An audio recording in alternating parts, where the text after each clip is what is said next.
Coucou tout le monde, bienvenue pour ce jour numéro 12 de notre calendrier de l'Avent Scrap.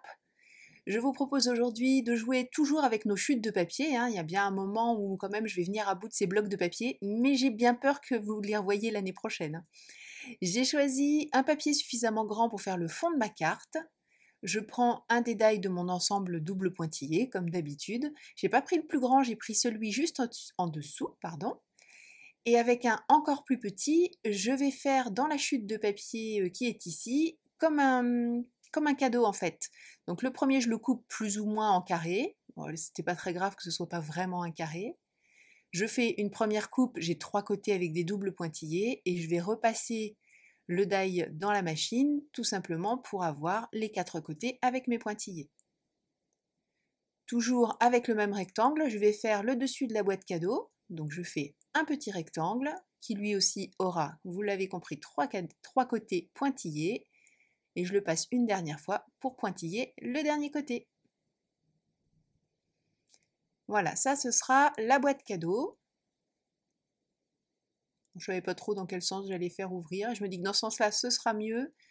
On dit toujours hein, que tout ce qui va vers la droite va vers l'avenir. Donc si j'ouvre mon cadeau vers l'avenir, je vais sortir ce qu'il y a dedans. Enfin bref, j'avais envie de l'ouvrir de ce côté-là. Dans ce papier rouge, pour apporter un vrai contraste, je coupe des petites bandes façon ruban toujours pour mon cadeau. Et pour faire le petit nœud, je me suis drôlement simplifié la vie. J'ai un ensemble de die qui fait des petits nœuds. J'ai jamais utilisé celui-là, je le trouve rigolo comme tout, et je me dis que ce sera l'occasion de le mettre en valeur sur cette réalisation.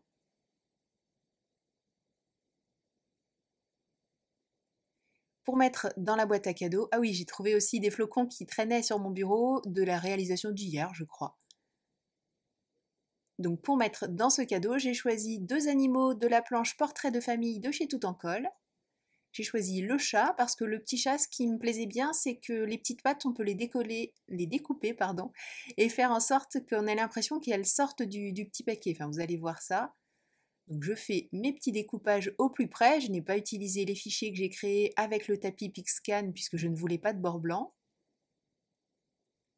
J'ai découpé au plus près, j'ai passé mon petit trait de feutre noir et là j'ouvre ces petites pattes de manière à pouvoir les faire passer comme s'il sortait, comme s'il était appuyé sur le bord du cadeau.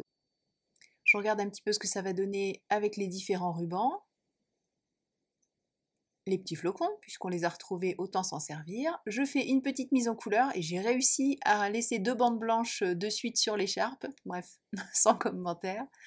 Ils ont tous les deux une écharpe rouge. Une fois de plus, je ne veux pas multiplier les couleurs. Alors je n'ai fait, j'allais dire, aucun effort de mise en couleur. Si, un minimum quand même, des petites ombres, mais c'est du ultra simpliste. J'avais vraiment envie de les garder tout blancs eux en fait et de ne mettre en élément couleur que leur écharpe. Je coupe mes petits rubans pour la boîte cadeau. Donc, ultra simple à réaliser aussi. De toute façon, comme la plupart des réalisations que je vous propose, c'est pas une période où on a énormément de temps non plus. Donc on veut faire des choses sympas, mais qui aillent relativement vite.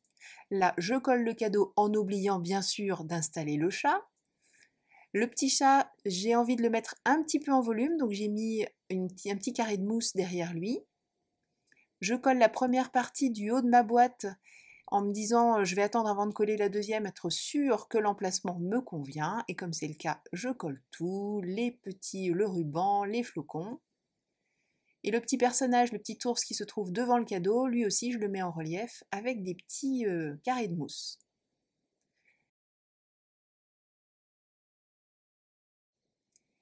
Ça c'est une base de cartes, tout ce qu'il y a de plus simple, un demi à 4 plié en deux. Je pose mon devant, je m'aperçois qu'il manque quand même pas mal de choses autour. Alors j'ai essayé un tour en couleur, ça n'allait pas du tout. Je reste donc sur du très simple. Je prends le die, la taille au-dessus de celui que j'ai utilisé pour mon papier bleu marine, et je fais une découpe dans du blanc. Alors ce sera blanc sur blanc, mais comme il y a le double pointillé, ma foi, ça fait quand même super joli et ça reste très simple.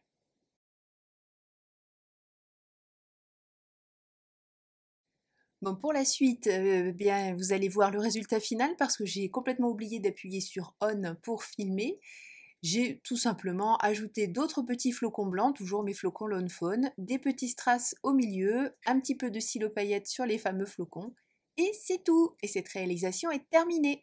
Merci beaucoup d'avoir suivi cette vidéo. Je vous donne rendez-vous demain pour notre jour 13. Je suis obligée de réfléchir, ça va tellement vite. D'ici là, prenez bien soin de vous, créez et partagez. Bisous, à demain!